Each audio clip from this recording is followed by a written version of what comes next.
All right, well, welcome everyone to a closer look at common ABE credentials with our credential specialists. And I'm so glad to have Carly Voshell, our adult career pathways and transitions coordinator for Atlas, who did the heavy lifting in putting this one together. Thank you, Carly. Yeah, thank you, Patsy. Good morning, everyone. My name is Carly Voshell. I work with Atlas. My title, a little bit of a new title, is Adult Career Pathways and Transitions Coordinator. And so I'll be helping to facilitate this webinar today on credentials with our credential specialists. So here is where we are headed in this 90-minute webinar. We'll get to hear from our panelists, get to know them a little bit, and then I'll take us through a little bit of information on the basics of credentials. Chances are you've heard some of these terms, maybe use them interchangeably, but we're going to kind of break that down. And then we'll have panel presentations. We're focused today on community interpreter, certified food protection manager, and certified nursing assistant. And then at the end, I'll share some resources and announcements to keep the learning going beyond today. So here are our panelists, and I'm going to let them describe some experience and who they're representing. Brooke, I'm going to send it to you first. Hi, thanks, Carly. My name is Brooke Nelson. I'm a career counselor with the Karen Organization of Minnesota and our Community Services and Interpreting Program. KOM has had this program in some shape and form since 2016, and I've been in this role for about 2 years now. I think I could pass it to Heather. Thank you, Brooke, and good morning, everyone. My name is Heather Turngren. I work with Minneapolis Adult Education. Currently, I teach HSC level reading classes, and then I also help coordinate our citizenship program. But in the past, I worked with Adult Career Pathways, and I taught the Certified Food Protection Manager classes in Minneapolis Adult Ed. I do that right now through St. Paul College and some other side gigs working with Certified Food Protection Manager. And I'm happy to share the information with you all today. And with that, I'll pass it along to Julie. Thank you, Heather. Good morning, everyone. I'm Julie Garner-Pringle. I am with the International Institute of Minnesota. I've been with the Institute for about 25 years and specifically the Certified Nursing Assistant program for about 15 years. And was an English teacher with them first, and so have been within the adult basic education world for 25, almost 30 years. So I'm really happy to be here and share about the nursing assistant training. Thank you. Thank you for sharing. It's tempting to call these folks credential experts because they have so much knowledge and expertise. And so we're excited that they're here today to share all of that with us. So we are going to talk a little bit about the basics of credentials. There are so many different terms that are used: certificates, certifications, licensing. When I started working on this project, I really didn't realize the difference between even like a certificate and a certification. And I found this wonderful resource, this 10-minute video that really covers all of that information for us. And so we're going to watch that together now, just to learn a little bit more before we dig into the specific credentials. So I am going to pull this up. Hello, my name is Roy Swift. I'm the Executive Director of WorkCred, and I'm here today to talk about workforce credentials. Did you know that according to a recent study, there are more than 738,000 workforce credentials in the United States? It's no wonder that consumers are confused about what credentials to choose, what the different types of credentials are, and how they differ. Too often, the word credential is confused with the word certification and certificate. Unfortunately, all three terms are used interchangeably when they are actually quite different. So, what is a credential? A credential is an umbrella term that's meant to denote all types of credentials, such as a certification, a certificate, a license, and a degree. Today, we're going to talk about 3 of the most common types of credentials: a certificate, a certification, and a license. And we'll discuss how they're different. Let's start with certificate programs. There are many types of certificate programs out there. There's a certificate of participation, when you're given a certificate just because you sat in a room and you participated in the learning activity. There's a certificate of completion, which often has some type of requirement to earn the certificate. However, there is no judgment about passing or failing the learning activity or a measurement of how much you've actually learned. A certificate of completion signals that you have participated and completed the requirements, but there's no evaluation on the quality of the completed requirements. There are also certificates of apprenticeship. These certificates are awarded at the end of an apprenticeship program, and that includes on-the-job training and educational coursework. It indicates that the apprenticeship program was successfully completed, so that this type of certificate does have a judgment about quality. And then there's something called assessment-based certificates. Assessment-based certificates are a more formal type of certificate and are often most based on a job analysis or a curriculum development process to determine the content. But this particular type of certificate, they are also a formal assessment of learning. This assessment is often a criterion referenced examination that determines pass-fail, or it may determine levels of learning such as novice, intermediate, or expert. A certificate is often a credential that has no expiration date. Not unlike a degree, once you get it, it's given for life. Although if one is accredited by the ANSI National Accreditation Board under the ASTM 2659 Standard Practice for Certificate Programs, the standard requires the agency that's awarding the certificate to put an expiration date on the certificate. The expiration date allows consumers to know when the knowledge and skills of that certificate has expired and a new certificate is needed. Next, we're going to talk about a certification. Although the words certificate and certification seem similar, a certification is quite different. It is not an education or training credential, but rather a third-party, independent judgment that competencies have been achieved. A certification is an assessment of competencies. It's based on a formal job analysis, sometimes called practice analysis, and designed to be representative of the population for which the certification is designed.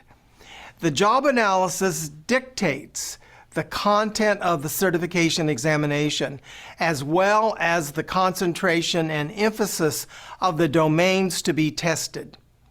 This process determines the test blueprint and the test specifications to ensure validity and reliability. Because of this formal process, a certification is about creating a standardized exam that is legally defensible.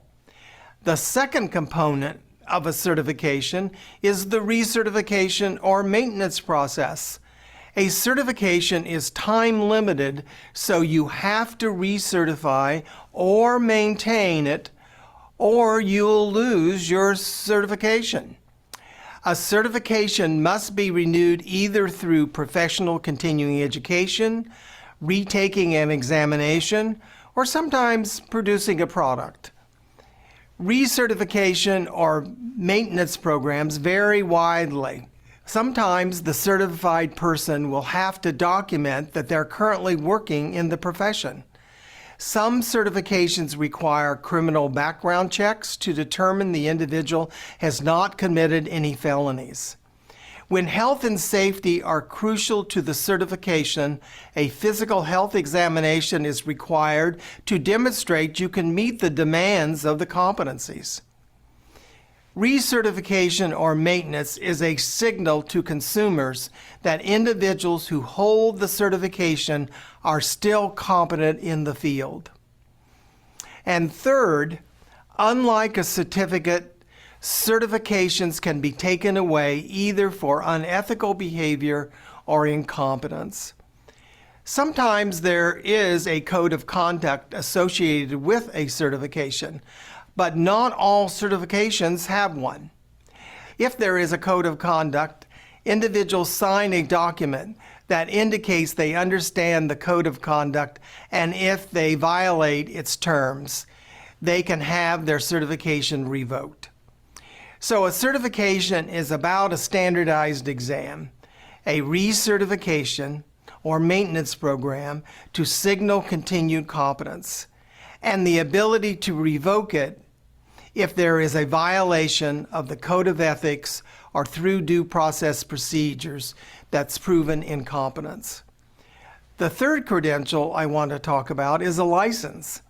A license is also a very different type of credential. It's awarded by a government agency and has legal ramifications associated with it. Practicing without a license can result in fines or jail time. There are two main types of licenses that are given to people. One is the state license associated with an occupation. The second is a federal license in such areas related to the Federal Aviation Agency or the Environmental Protection Agency. The scope of practice at the state level is determined by the state legislators with input from professional organizations and implemented by state licensure boards. This credential is also time limited. You must renew your license every so often according to the rules of the particular occupation that is given the license. A license can also be revoked due to a violation of a code of conduct or proven incompetence. A license is often associated with a certification. Sometimes a state license may be based on a national certification. So if you pass the national certification exam, then you can be licensed in a state.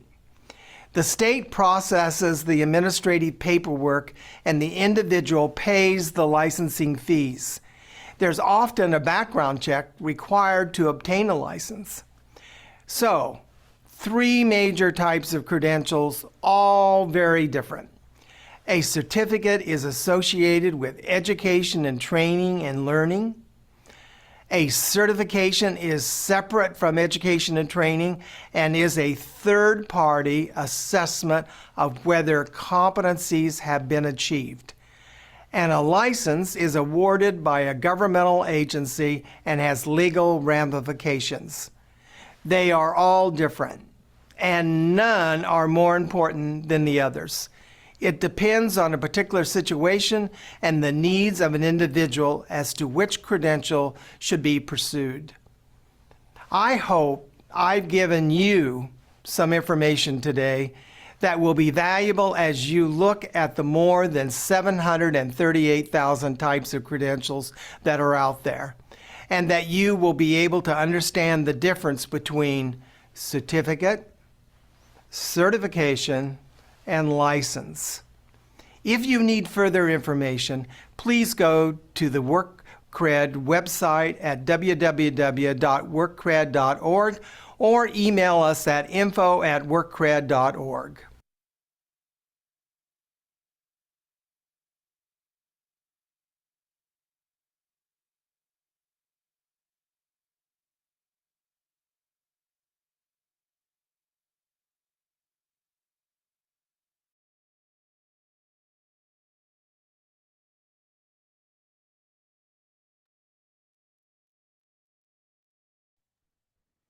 You'll just need to reshare. There it is. I'm Thanks, coming. Carly. Yep, sorry.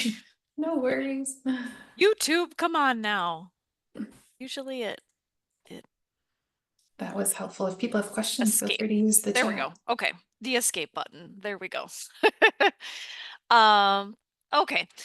That video covered a lot, and it's okay if some of those concepts are still kind of swimming around in your brain. The big things for me that I get from this video is that there's a difference between certificates and certification. I mean, it's only a difference of a couple letters, but it's kind of interesting to learn the differences there. Now, for some, a video is a great format to share that information, and for others, this handout might be even more valuable. It's from the same organization, WorkCred, and it's a chart. I can pull it up quickly. Here is the link to it on the Atlas website, and actually the handout and the video are shared together as a resource, but I'm just gonna look at the chart a little bit. This could be a valuable tool that you print out and share with your team at work. It has some examples of each of the categories, but this kind of covers the same information about how do these terms differ. So I wanted to share that. Here we go. And you will find both of those resources at the Atlas website.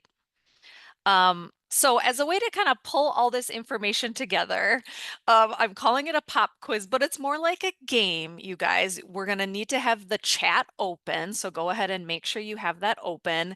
And I'm going to share a couple questions on the screen, and I'm hoping that you can take a guess and put your answer in the chat. Of course, it doesn't matter if you get the answer right. We're all just here to learn and get information. But let's look at this first one together.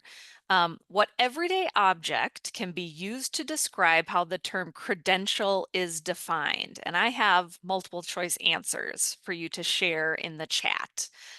Is it a ladder, a certificate, umbrella, or badge? And it looks like people are sharing ideas in the chat. Very good. I love a good visual, you know? And you guys all looked like you had the right answer. I loved that idea of thinking about credential as a term that's an umbrella term.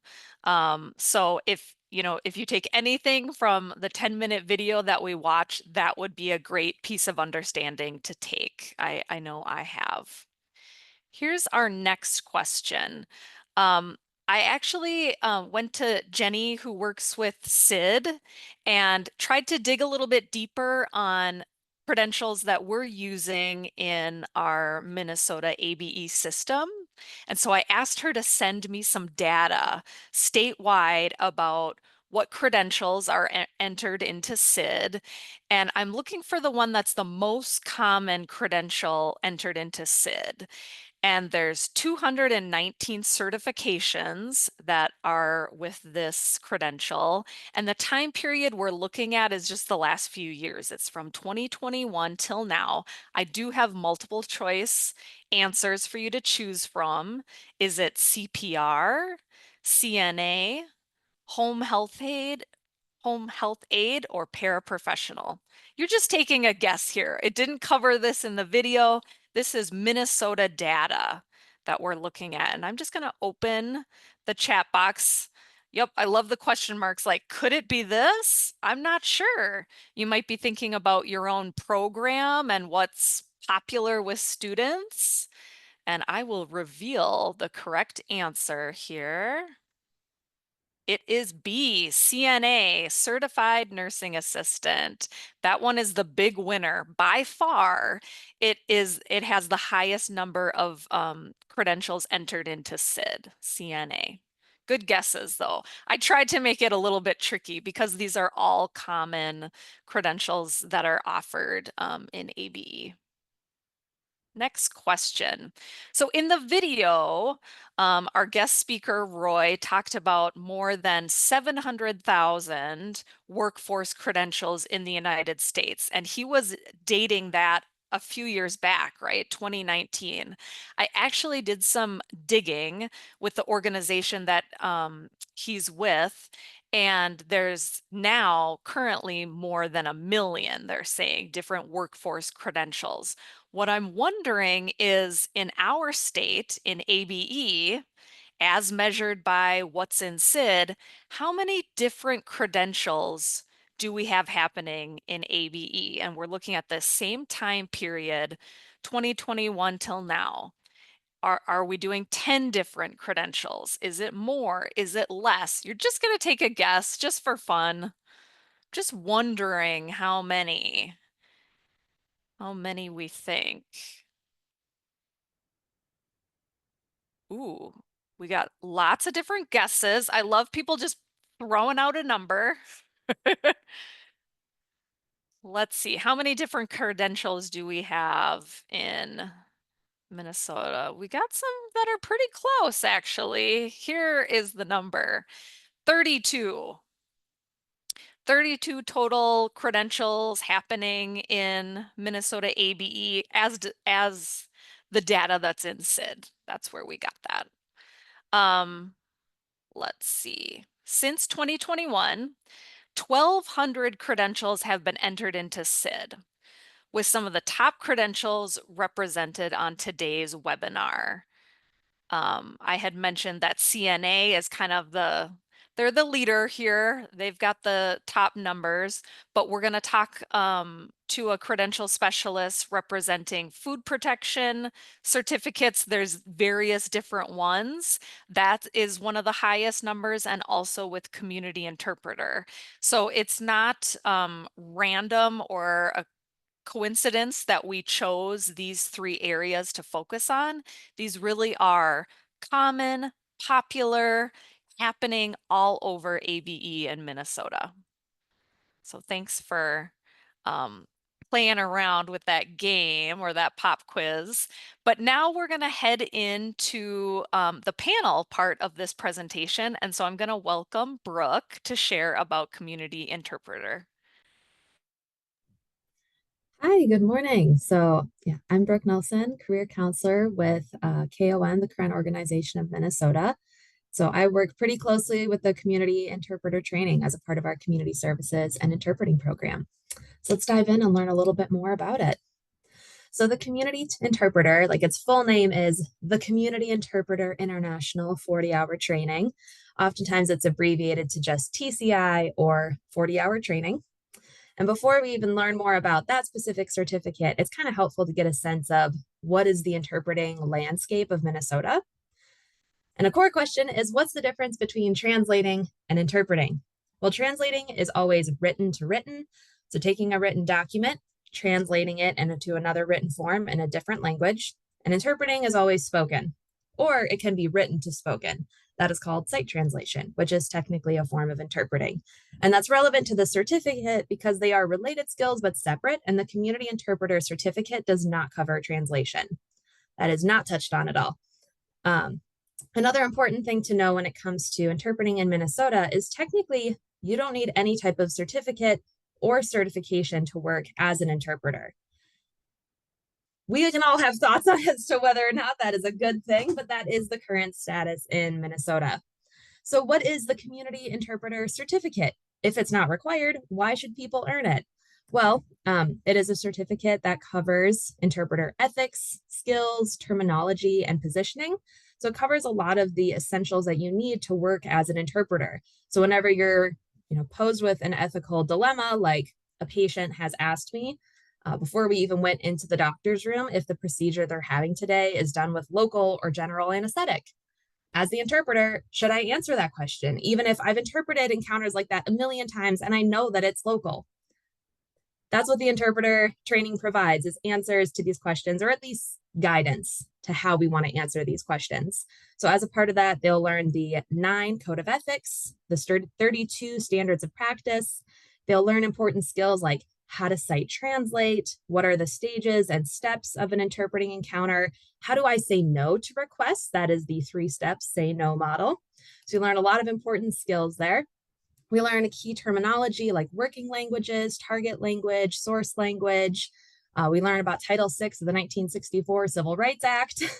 There's a lot of terminology and concepts to learn. And then positioning. A core goal of interpreting is to promote direct communication. So we need to effectively position ourselves within an encounter to promote that communication between the provider and the language user.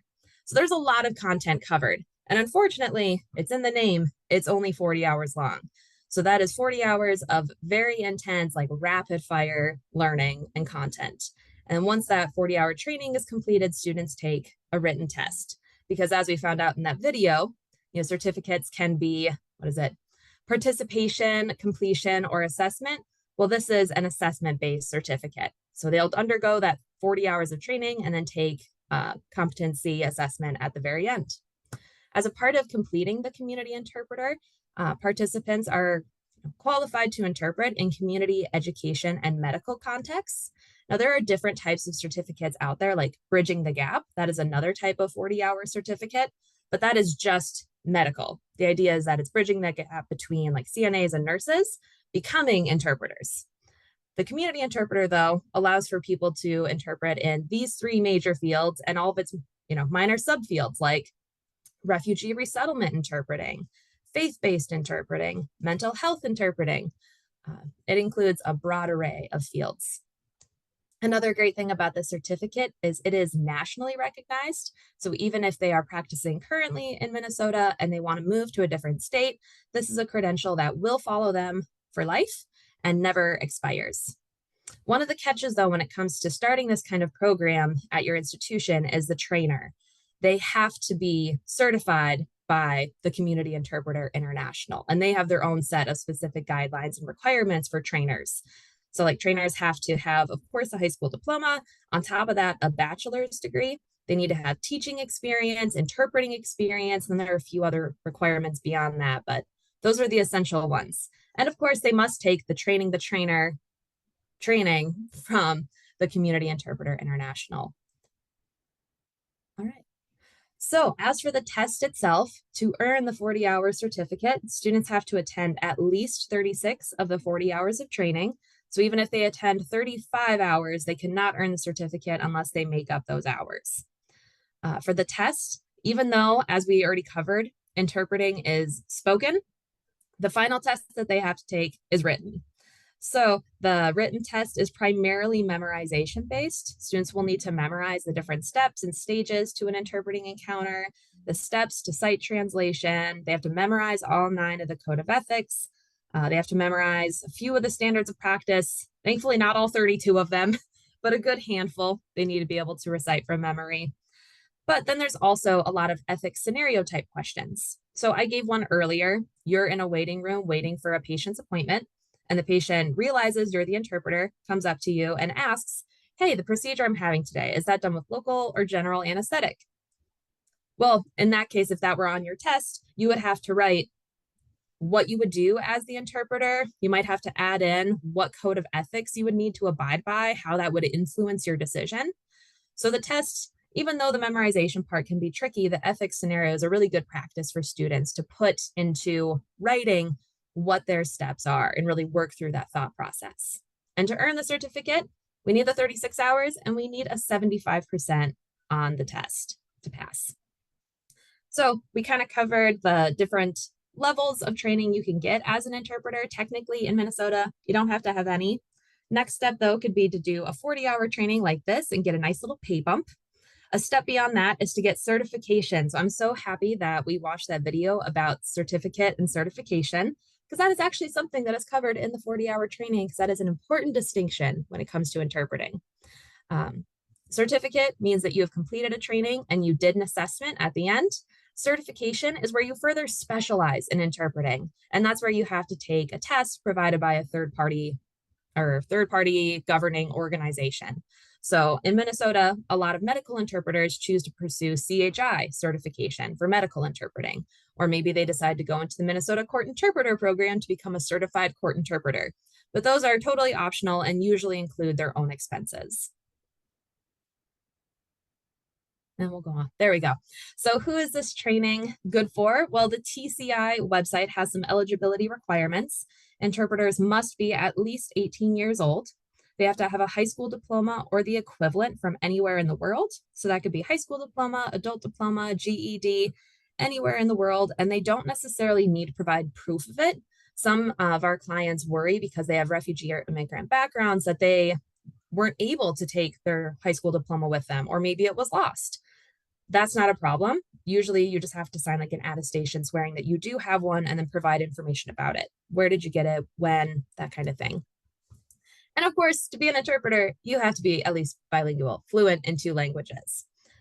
Another common concern among clients is that they may not be literate in the other language. And that's all right because interpreting is spoken. So you need to be literate in English for sure. That is the language of service across the US. So it's important that the interpreter be literate in English, but they do not need to be literate in their other language like Karen or Spanish, Somali. A common question that we get, as an interpreter training program is how do we verify some of these, especially that multilingual requirement? Like, we are a language neutral program. I think in our most recent cohort, we had 14 languages spoken among participants. How do I, as an ABE program, training program, verify that they can speak the other language? Oral proficiency interviews. That is our solution so far. So an oral proficiency interview is like a 20 to 50 minute over the phone interview in the other language. So that could be in Karen, Somali, whichever language, with a tester. And the goal of the conversation is to push the interviewee's language skills. So starting out with very simple questions of, how are you today? Where are you from? Why are you taking the OPI? And then progressively getting more and more challenging, higher level thinking, more abstract questions like, can you define peace? Or how do you think the COVID pandemic impacted children's socio-emotional development? Real questions I've heard asked. So that kind of gauges the degree of participants' spoken language across a wide array of topics. But those are just the eligibility requirements. What makes for, or who is this training good for? Who is it going to most benefit? Well, unfortunately for interpreting, most positions tend to be on an independent contractor basis as opposed to full-time. Full-time positions absolutely do exist. It's just there are fewer of them and they usually require a few years of experience. So most participants are going to start off as an independent contractor. And if anyone here has worked as an independent contractor, you know that there oftentimes is higher pay as a result. That's great. A lot of flexibility, but not a lot of consistency. So if someone is looking for that 40 hours Monday through Friday, 8 to 5, like that's just not as likely with interpreting. So oftentimes interpreting is really great for those who have other responsibilities. So those who are raising children or caring for elderly relatives, the interpreting can kind of fit around their existing schedule. Those who have seasonal employment, like paraprofessionals, they have summers off, they get a lot of holidays off, and those are usually not paid. Interpreting can fill those gaps. Or people who work in like a parks and recreation department. Usually the winter is a bit of a dry spell for work, so this could be a great option for them too. So if the training has to be led by a certified trainer and your AB program does not have one and does not have the ability to like train one in, what can ABE do to support it? Well, the 40-hour training covers so much already, ethics and skills, terminology, but there's really not much taught in how to continue to grow our language abilities or learning about the career field as a whole. And that's what ABE can do. Because as an interpreter, I just had a student do the court certification exam and he commented, oh my gosh, they want me to talk like a lawyer. They want me to know everything a lawyer does. And yeah, because you're kind of the lawyer's mouthpiece in the other language. So it's important as an interpreter to learn how to learn that. Yes, if you want to become a court interpreter, you kind of have to learn how to talk like a lawyer or learn to talk like a doctor. So teaching people how to grow their own language skills, how to develop their language skills, very important. You can also teach people digital literacy. Interpreting, like most other fields, is becoming more and more tech heavy. So teaching those skills will be hugely important and providing more practice opportunities. My cat just joined us, so you may see him hopping around in the background, but more practice opportunities just to put those skills to use. You can also teach clients about the interpreting field, like telling them most work is done as an independent contractor. You can bring in employers to explain like, what does that mean? Bring in some working interpreters to talk about how to negotiate an interpreting contract. You can talk and teach more about the career pathway, like what is certification? Where can I get it? How much does it cost? What are some university programs out there? Like Century College has a program. How do I get connected? What do I learn? And you can just teach this broader concept of connectivism. And I can't take any credit for this. This is our amazing ABE teacher, Belinda Jones, who taught me connectivism. But it's this idea that in the past, we had to memorize everything because looking it up in a reference book and an encyclopedia would take forever, just easier to memorize.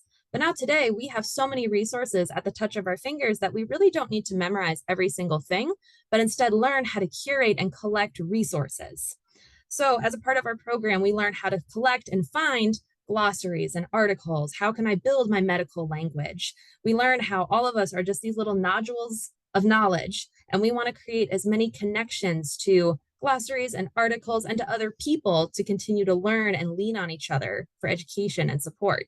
So we learn how to network with classmates, with employers, and with professional organizations. And that's something that ABE is excellent at providing. So here I have a quote. As you can see, it's a post-training survey quote. We asked participants to do a survey at the end of class, and this one was pretty thorough as to what pieces of the training they found most helpful. But in terms of a couple success stories, we've had people complete our program and then go on and become full-time translators for the state. We've had people who go and begin working as an independent contractor and interpreter, and then they go back to college because completing the program, and ours does include some college credits, gives them the confidence to go back to school. And now with the North Star Scholarship, that can make it financially possible too. So that's everything. Thank you. Yeah, thank you so much, Brooke. We have time now for questions, and there was a question in the chat from Jamie. Do you need your high school diploma to go through the community interpreter training? And that popped up right before the slide where you addressed that, but maybe you could just answer that again quick. Definitely. So you have to have earned it, but you do not have to like possess it, which we have found can be confusing for participants because sometimes in our application we'll write, do you have your high school diploma? And they'll interpret that as physically having it, not I have earned it in the past.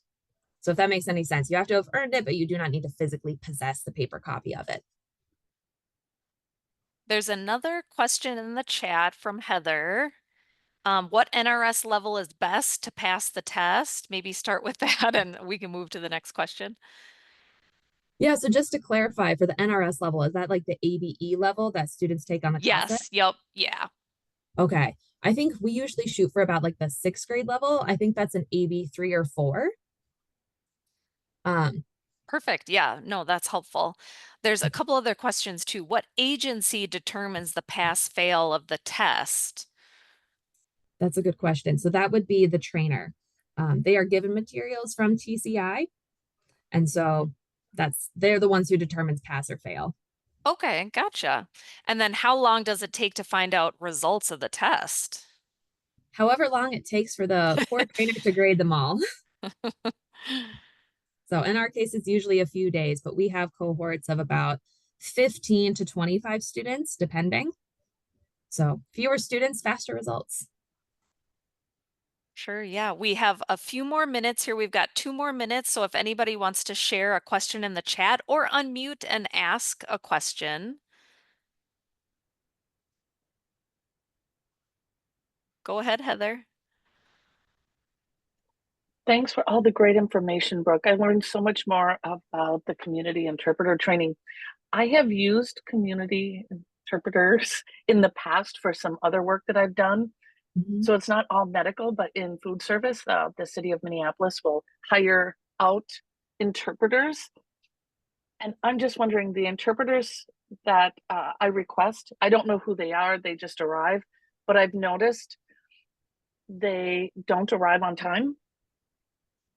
Mm-hmm. And I don't know if that is addressed within the training because I have to begin the work that I do and the interpreter isn't there. Or there are times then afterward, the client that I'm working with tells me, I don't want that interpreter anymore. I didn't like the way that they were addressing me. And I don't know maybe I'm going off on a tangent, but getting into the details, but is that part of the training? You know, showing up on time, knowing where the place is, and then how to interact with the client. Yeah, so professionalism is one of the code of ethics. And so we do talk about, arriving on time, dressing professionally, and what that sort of means in different contexts. That definitely is wrapped into the training, but it's something we make sure to emphasize a lot in ABE programs, because my role as the career counselor is connecting a lot with interpreting agencies, getting their feedback, and then using that to improve our training. And that arriving on time is not an uncommon issue. Unfortunately for interpreting, interpreters aren't paid for the parking, and sometimes people don't realize right away that they need to allocate time for finding parking, getting to the room, and kind of getting set up. So that's something we emphasize a lot in our ABE program by just, we talk about it as instructors, our students talk about it, what would the impact be on the client, but then we also bring in agencies to then talk about what it means on their end. What are they looking for in employees? And, well, technically not employees, what they're looking for in independent contractors. And timeliness is not an uncommon issue and something they stress a lot. Well, thank you so much for sharing all that information. I was getting really fired up about community interpreter to hear from you, Brooke. So thank you. We're going to move on to our next panelist, and I'll welcome Heather. Thank you, Carl. Minneapolis Adult Education, and I am going to speak about the Certified Food Protection Manager Certificate. It's a mouthful, I understand. It's CFPM. That is how it's defined in the Federal Food Code, which every state then, they're not mandated to use, but they're encouraged to use those requirements. So Certified Food Protection Manager is an ANSI approved exam.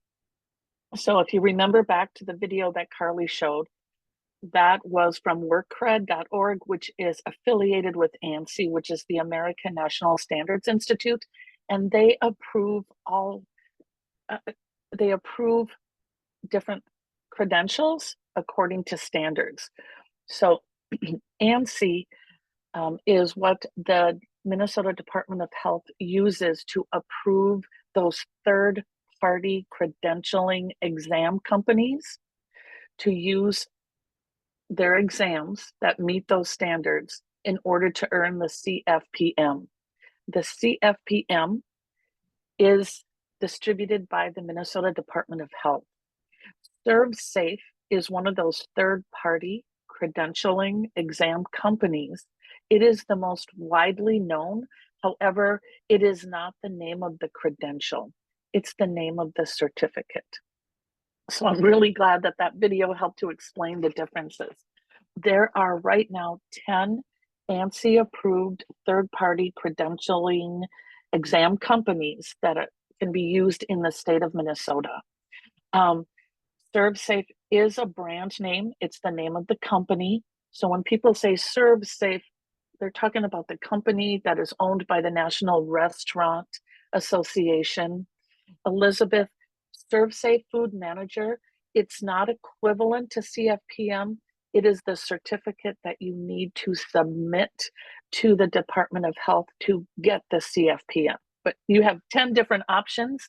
Most people go with ServSafe because I think they are about 90% of the exam companies or the exams that are used in the United States. They pay millions of dollars for all of us to say that, okay? So it's one of the approved exams. So the credential is submitted, you submit your certificate to the Minnesota Department of Health, and the credential is earned by the person who took the exam, and that is issued by the Minnesota Department of Health.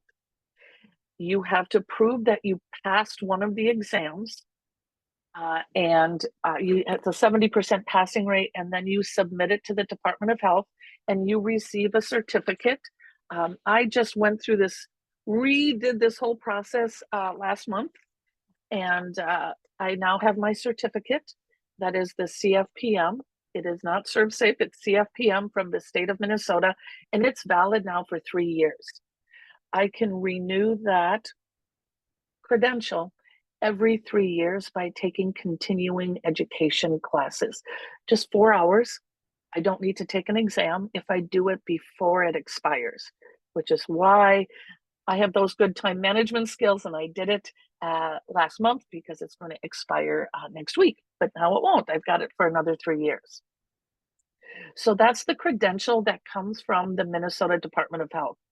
And if you ever go into a restaurant, they are required to post that someone in their facility has this CFPM, and you can see it. They usually have it on the wall behind the cashier or someplace in their area to show that there is someone on site who has gone through this training to make sure that our food is safe to eat. The content of the CFPM focuses on food safety practices to prevent a foodborne illness. And there is a big emphasis now in the past 3 years on active managerial control. And I like to say this when I teach the class, it's just not that you're the manager and you're at home and you're phoning in, like, hey, do this, do that, but you are actively on site overseeing. And in a course, that is what I really stress with students, much like Brooke was saying, those professional ethics. There's a lot of professional ethics within food safety as well. There are there's a lot of information within the content. Most people who have native English speaking skills, perhaps a college education, could easily take the class, in my opinion, maybe an 8-hour class and then pass the 4-hour exam. And that's because we have a lot of literacy skills and test taking strategies. People who are new to food service industry and are English language learners, they might struggle a bit because the academic vocabulary is quite strong on that third-party credentialing exam. If you think about potential employer partners for including this in a career pathway, restaurants, we all need to eat. Okay, that's never going to end, people. So restaurants are big, but also schools, cafeterias. So think about partnering up with your nutrition services program. That works really well because many of our programs are co-located within a school district. Reach out to those school district people. Also, care centers. You could have hospitals, nursing homes, adult care centers, child care centers. They are now required in the state of Minnesota to have someone on site who is certified with the CFPM in order to distribute the food to the public. And also other facilities. You could have a homeless shelter, other places, wherever food is being served to the public. I also think about Minnesota as a big agricultural state and in food manufacturing. So for those of us, maybe not right here in the Twin Cities, but out in greater Minnesota where the ag is huge, that could be a potential employer partner. Nationally, the CFPM requirements and accepted exams vary from state to state. So the ServSafe certificate that I took, I could potentially go to another state and apply for their state issued CFPM. I would have to check on that. However, the Minnesota Department of Health CFPM credential that I hold is only for the state of Minnesota. However, I point out often those skills are transferable into any state and any food service environment. Training. The trainer requirements vary depending on that third-party exam company that you are using. I am a certified ServSafe, the name of the company, instructor and proctor. I had to go through a process in order for me to be allowed to use ServSafe materials, to teach with their materials, and to use their third-party exam. I could help people with this process, and I have helped a few people. They've reached out to me. I'm looking at some of the questions because I see them pop up. Carly says, when you became a ServSafe trainer at a former ABE job, You notice that the certificates at restaurants, you never noticed them before. That's the same with me. When I got into this 11 years ago, I started seeing that, even though I had worked in restaurants before, but I worked at the front of the house and I didn't really notice that. Jamie, you have a really good question, and it depends on that third-party exam company as to what language they provide. ServSafe, the third-party exam company, provides the food manager test in English, in Spanish, I think it's in Korean and Chinese. That is what they have. However, when I teach the class, I teach it in English, and I let students know the words I'm using will, if you're taking the test, say in Spanish, those are going to be different words. So you have to think about that if you're going to be teaching the content in English and then they go and take the exam in another language. Make sure that they have those academic language skills in that first language. I'm hoping that makes sense. So the training course, adult education programs usually teach the content to earn that third-party exam certificate within 40 hours of instruction. And that allows for us to do the pre and post testing. That exam has to be that ANSI approved exam. And many companies offer it either paper-based or online. Since I do a lot of work with ServSafe, it is a 2-hour timed exam, and you need a 70% passing rate in order to pass. And they have 80 multiple choice questions, of which are determined. There's like a bank of 300 or 3,000 questions, and everyone's getting a different exam. I prefer the online exam. I stress digital literacy skills in all of my ABE work, but also students find out immediately whether they pass or fail. Some other third-party exams, you might have to wait 2 or 3 weeks after the course in order to have the exams graded, and you can find out. That MDH, Minnesota Department of Health certification, you get that within 2 weeks of submitting your application and the successful completion of a third-party exam. And right now, as of today, that cost is $35. And again, that certificate from this state is valid for 3 years. And it goes with the person, not the restaurant. If you're thinking about who the classes could be aimed at, I think it's ideal for someone who is currently working in food service or hospitality industry, and they want to move up to a higher paid position, a management level position. CFPM for someone who has never worked in food service might not be the way in, because they're going to ask, what other skills do you have? Do you know how to set up a 3-compartment sink? Do you know about setting up schedules? All those other skills that a lot of times are on the job learning. Most of those ANSI approved exam companies are aimed at a 6th to 8th grade reading level. It is difficult for people with lower literacy skills, however, not impossible. There are some exam companies that allow accommodations for our English language learners, and they might allow for a bilingual dictionary. It's unfortunate for our native English speakers, they cannot use an English dictionary.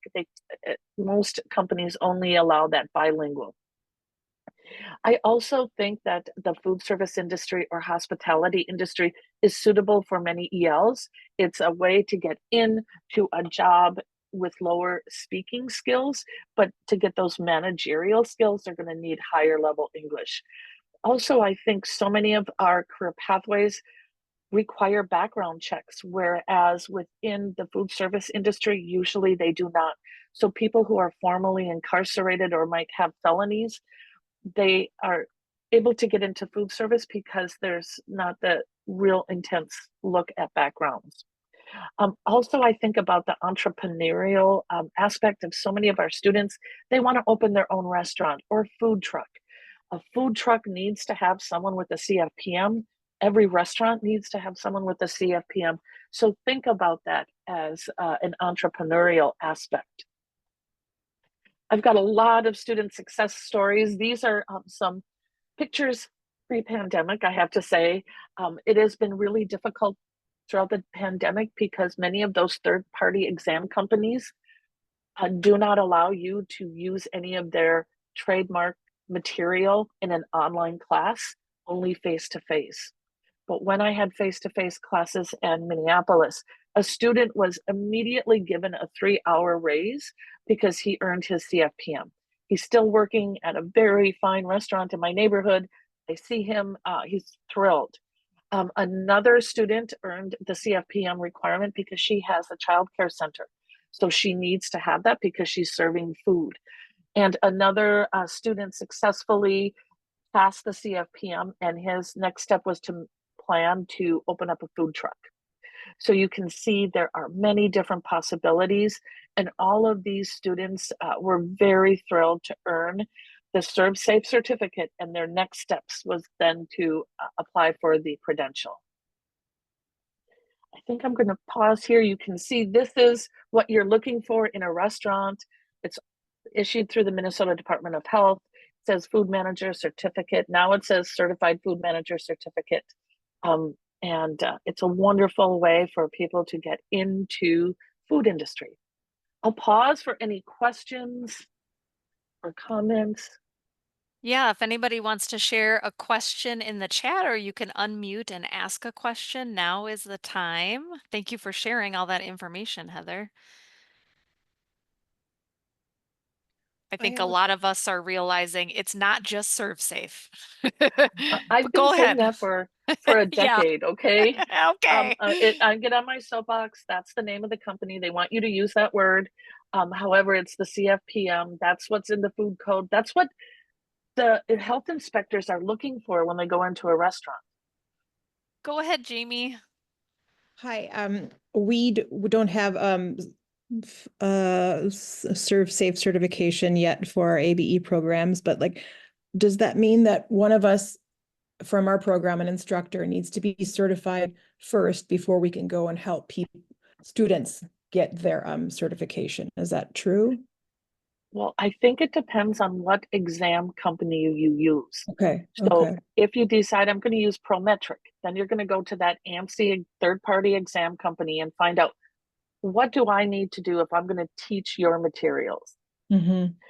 Okay, if you're going to use ServSafe, they are a branded name. They're very they protect their branded name. So you would have to go onto the ServSafe website.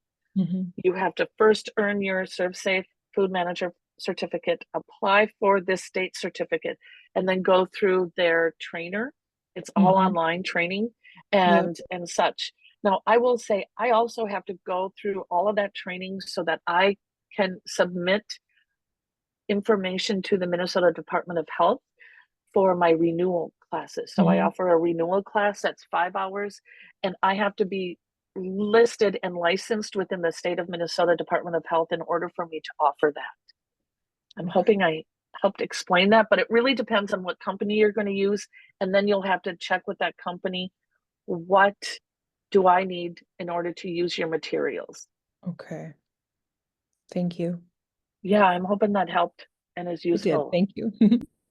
Brooke, that is a wonderful question. I suspect that it is the most common company because they spend millions and millions and millions of dollars on everyone to say ServSafe. It's the National Restaurant Association. They also actively do some lobbying efforts to make sure that restaurant industry keeps the wages low.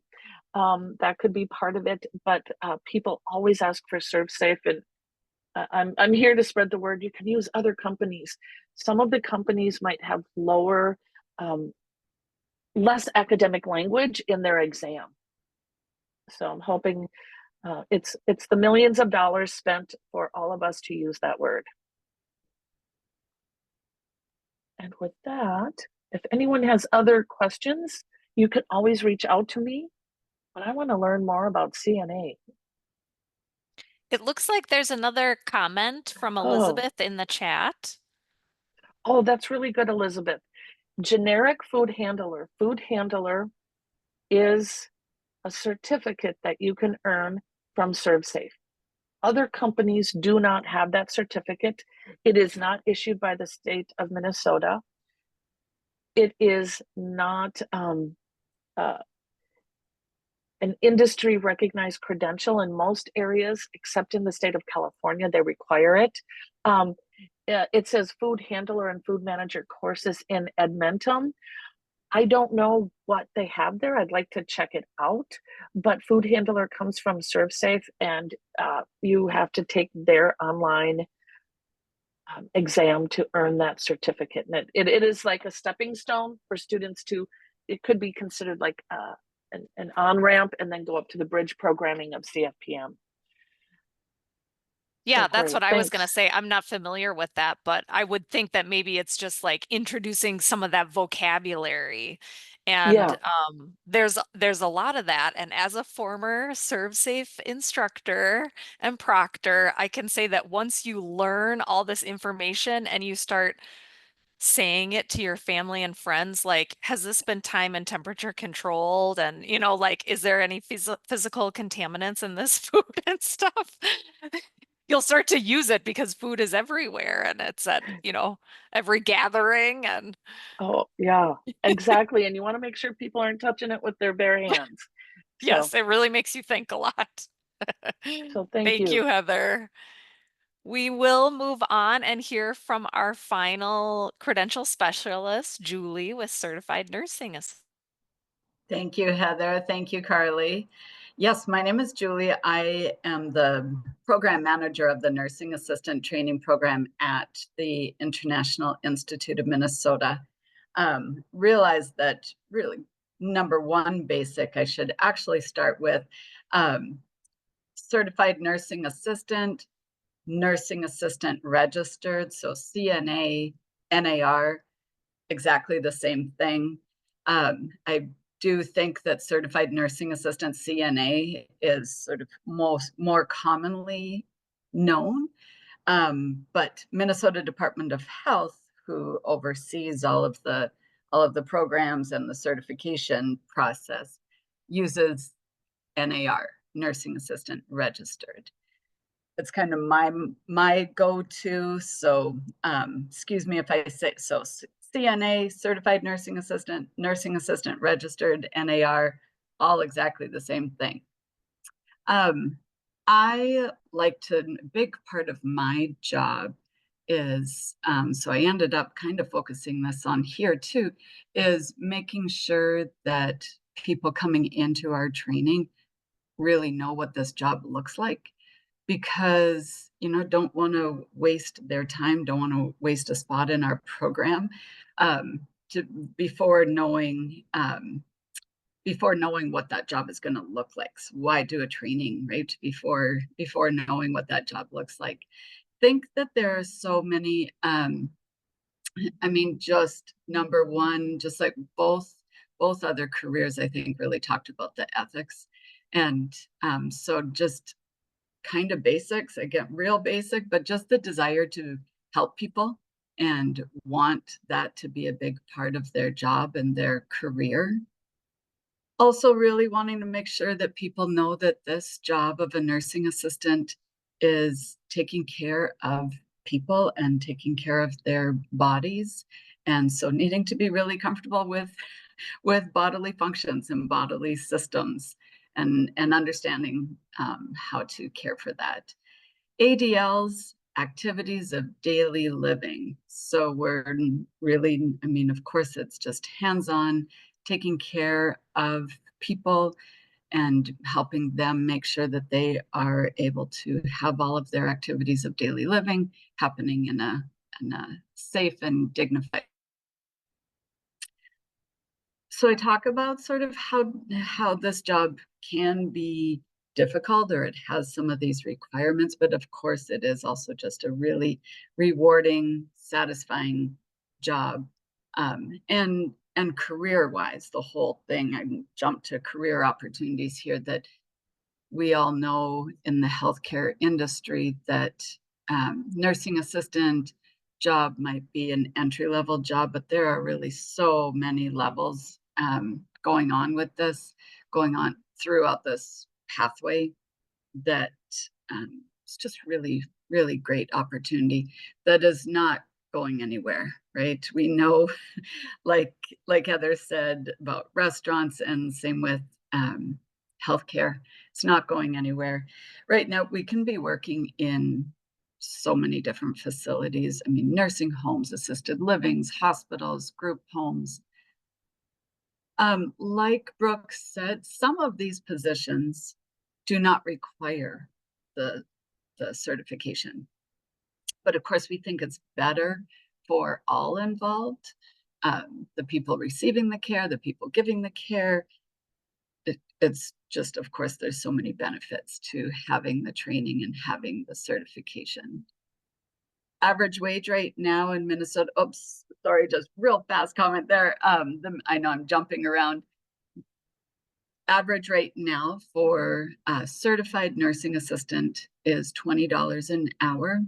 And most job right now, you can really pick your shift and pick how many hours you're wanting to work.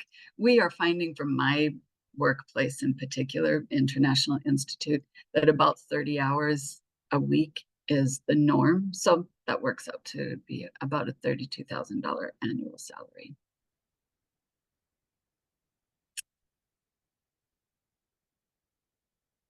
Back to that video at the very beginning, my program, and I'm going to guess most programs, give a certificate of graduation, certificate of completion from our training.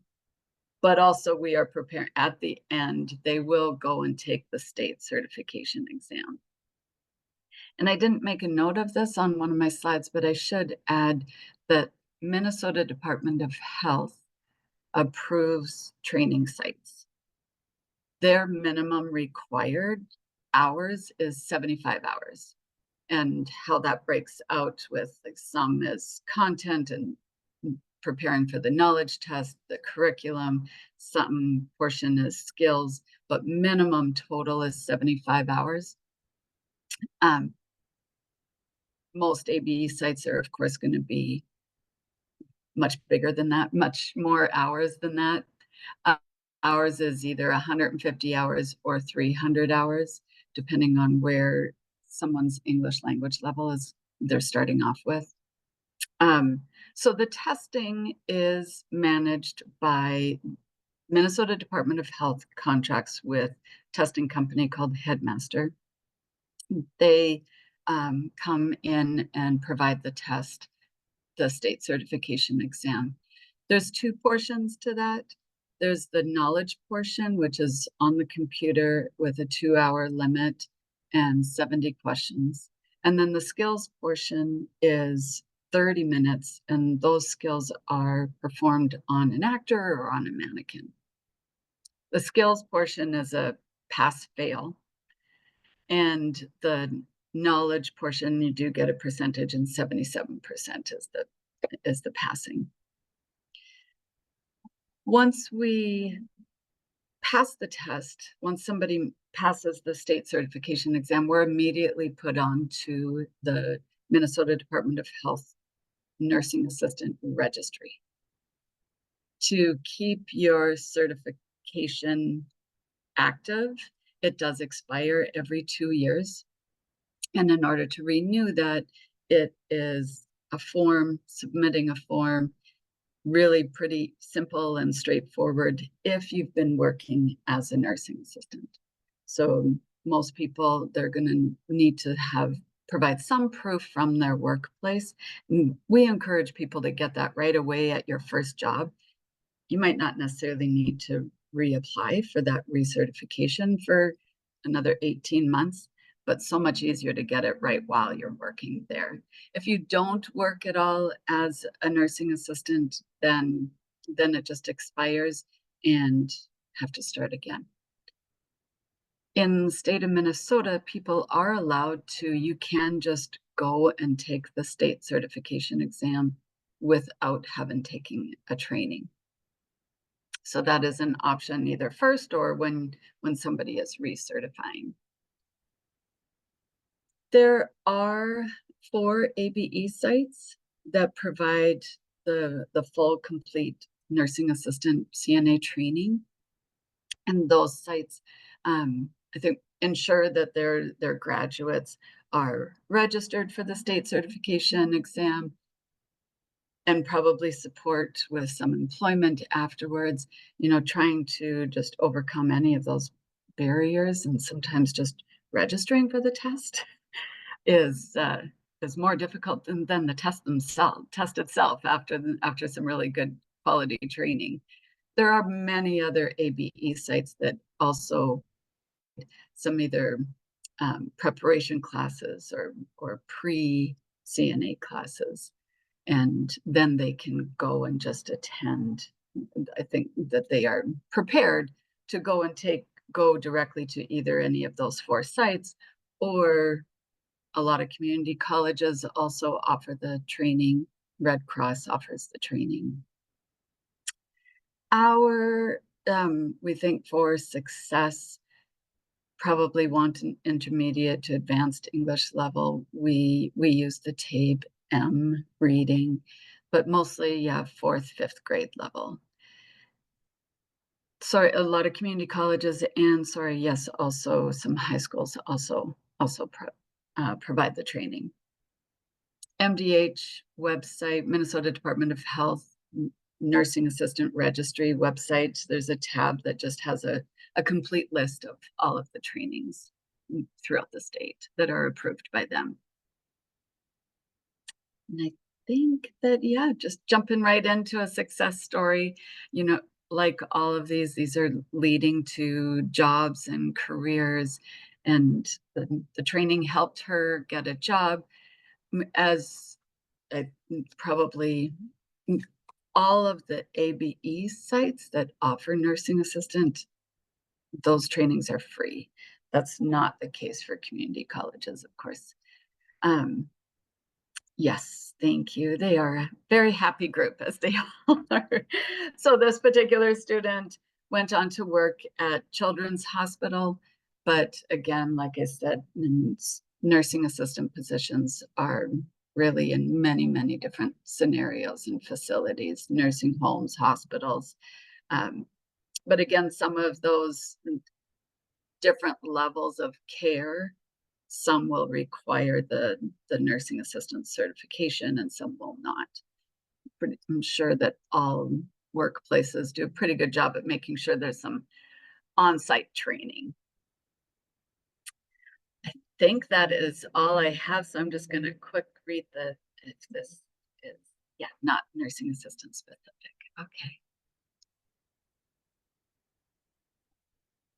I'm going to look over my notes too, just to make sure the training, I should add the nursing assistant program needs to be overseen by a registered nurse. But lots of pieces like the ABE sites, like Brooke and Heather were saying, lots of the sites can have ABE instructors teaching other portions of the curriculum. So MDH requires 75 hours, but you can be offering at a much more, up to 300, we offer 300 hours. And so our ABE instructors can be also teaching a lot of the other pieces. Julie, I was just going to ask, on that last slide, the picture of students, it looks like, it's a celebration at the end of their course. That's a lot of people. Is that typical cohort size? It is. This past year, yes. So at International Institute, each cohort is between 12 to 16 people. And yes, thank goodness the need for the job is there, and we just continue to have lots of people interested in the training and fulfilling all of those. Yes, all the acronyms. So could you share Heather's question and help me with some of those acronyms, because I don't know all of those. Yes. So BLS, basic life support, or CPR. think we all know CPR. What does CPR stand for? I'm sure we all. So basic life support is CPR for healthcare workers. And so CNA, certified nursing assistant. So do we include it? We do not include it. It is not part of our training. Most of the time, BLS generally is required for hospital jobs only, but not at nursing homes. I'm sure that nursing homes would like you to have it, like a nursing assistant to have that, but it's not required, I believe, at most of them. It is required at hospitals. So I would say only about a quarter of our graduates go to hospitals, so we haven't included that into part of our training.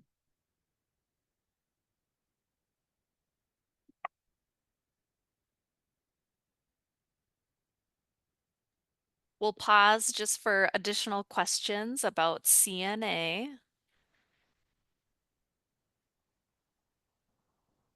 Go ahead, Heather. Thanks. I always have a lot of questions. Julie, could you help describe maybe strategies for an ABE program to work with that RN in order to have students certified? Otherwise, I know, for example, in Minneapolis years ago, we did the training part, and then it was really difficult to find the RN to do that skills, and we had to work with an outside agency, and it just was cost prohibitive. Yeah, ABE teachers are paid less than RNs, so I think that's it. Yes, I would say it comes down to that, and it's certainly, and it's yes, and it's hard to compete with RN wages for sure. Sorry, loud car driving by my window. We are lucky enough. So yes, and we have been growing, and it took us about 6 months to find our second RN instructor. And so not an easy task. We're lucky enough to be able to offer them full-time positions, and I think that made a huge difference, but it still took 6 months to find that second person. I think that the only other option that I have heard and hearing that to have as much as possible taught by the ABE instructor, and then have the RN come in just part-time. But also, I think that we also got lucky because we were able to offer a full-time position. So really depends on just finding that lucky person willing to teach it. But yeah, I think I'm seeing some in the chat scanning it, and I think in previous discussions, it's also just like, what do you think is going to be best for your clientele? Is it learning English and content along at the same time, or is it learning a whole bunch of the English ahead of time and then jumping into the content? We might be finding which way is best for our clients. And then in the end, it's going to just come down to scheduling, unfortunately. Is CNA one of the statewide online classes? So I don't think it is. There was a course called Healthcare Core that was offered for a couple years. It wasn't CNA, and Healthcare Core I don't think is offered even. I mean, there's this kind of two different types of skills, like the academic, the medical terminology, and then the hands-on lab work that you're doing on a person or a mannequin. And so maybe that is one of the challenges in being able to offer it online. But yeah, thanks for the sure. question. We absolutely, we kept on going and through COVID, and that was really tricky. And I think I remember it was probably end of 2020, and we came into the building in really small groups and went into the skills lab to work on mannequins. But for sure, these skills are really hard.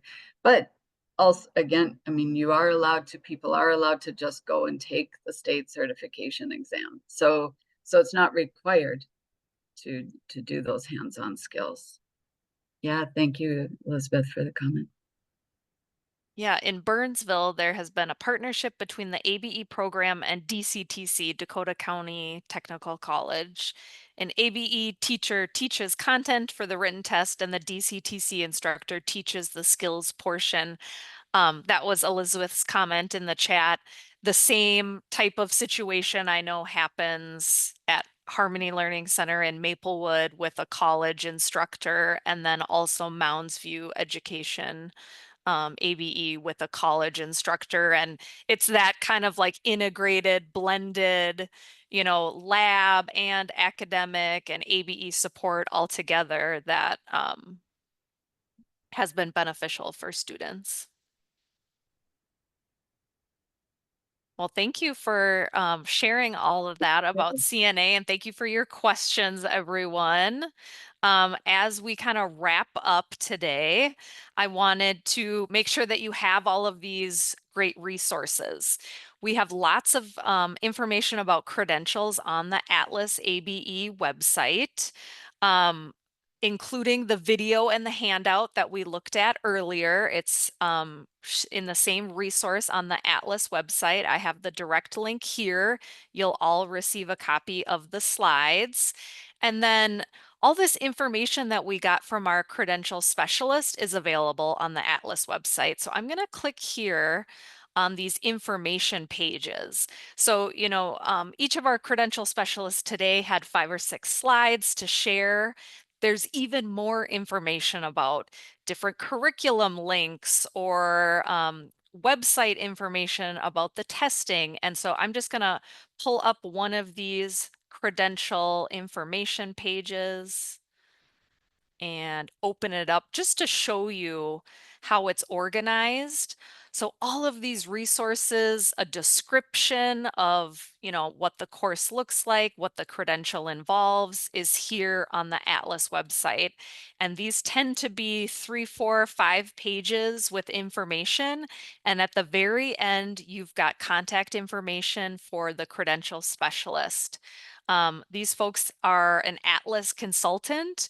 So if you have questions, follow-up questions after you think a little bit more after the webinar and want to send an email or make a phone call, feel free to reach out to them to get some more information about these credentials. So we have each of those for community interpreter, food protection manager, and certified nursing assistant.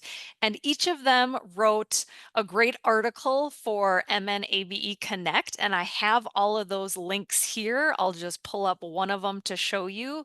These were printed or included in the electronic newsletter that gets sent out. They were done in the spring. And so just a little bit more information kind of painting the picture of how these credentials can work with ABE, what's happening. So an additional resource to take a look at for sure. And we have articles for each of the credentials you heard about today. Then we will have even more information about credentials coming next year. I'm excited to say that we are in the process of hiring 3 more credential specialists, and they are going to be working on paraeducator, Microsoft Office Specialist, and driver's license and CDL or commercial driver's license. So again, these are not being picked randomly. These are popular, commonplace credentials that are happening throughout ABE in Minnesota. And we'll have information from credential specialists coming soon. We will have another credential panel in a way similar to what we did today happening in spring of 2025 at an online state conference. It's on Friday, April 11th. So save the date for that. There's going to be lots of other ABE information, but we will have a credential session during that presentation. Then just in terms of some helpful announcements and resources, just to keep you learning through the rest of the school year, Patsy is going to share a link to this transition PD dates and resources page. I'm going to pull it up. This is hopefully a helpful document that you can save on your work device. And when you are thinking about, hey, where is that resource? I'm looking for this. If it's anything having to do with transitions, this is going to have the information. We've got our credential information right at the top because it's one of our priority areas this year, but there's information about finding career pathway curriculum, our ACES TIF asynchronous course that's on Canvas. You're going to find lots of information about different transitions related topics on this document. So save it and keep it handy for referencing in the future. And then there is also an announcements page that Patsy is sharing that has dates that are coming up for the rest of the year, really, Atlas and other types of training. I do want to highlight a couple events that are happening soon. Just next week in Walker, Minnesota, we're going to have the North Regional. There is still time to register. There will be some transition themed topics there and lots of other training going on. And then if you enjoyed hearing from Heather presenting today, she is one of the co-presenters for the ACES TIF webinar series that's going to happen in November and December. There's 3 webinars breaking down how to implement ACES TIF in your classroom. And our announcement page has the registration link for all of that. And with that, that is all I want to share. I want to thank our panelists for being here and sharing all that information and passion with us this morning. And if you have questions, feel free to reach out. My email is on this slide, and you'll get all these great resources sent to you after the webinar is over. Thank you, everyone. Thank you, Thank Carly, and all you. of our panelists. Really appreciate it. I'll go ahead and pause the recording.